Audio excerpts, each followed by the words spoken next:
Social media open केलं की अनेक रील्स सजेस्ट होतात।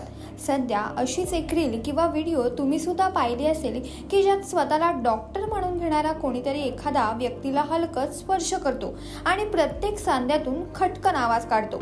समोरची व्यक्ती पूर्णपणे रिलॅक्स होते। लोकांना वाटतं की काय मोठी जादू झाली आहे, पण हाच खटकन आवाज एका 20 वर्षाच्या मुलीच्या मृत्यूचं कारण बनलंय।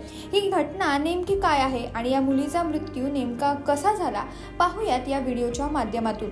खरं तर ही घटना थायलंडमध्ये घडली आहे। 20 वर्षाच्या मुलीचा तरुणपणात मान मुरडल्याने मृत्यू झालाय।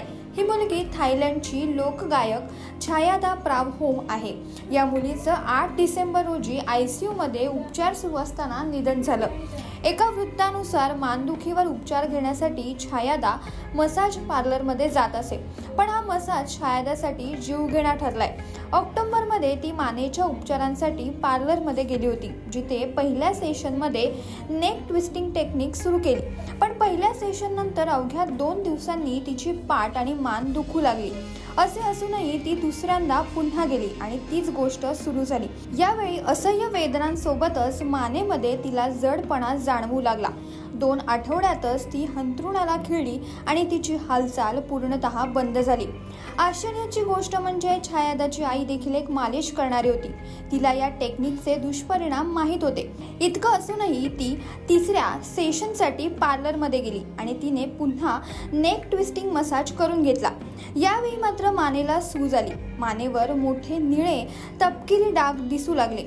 बोटे सतत थरथरू लागली। डाव्या हातात सुन्नपणा आला।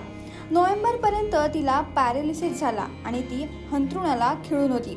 अखेर 8 डिसेंबर रोजी तिचा ICU मध्ये मृत्यू झाला।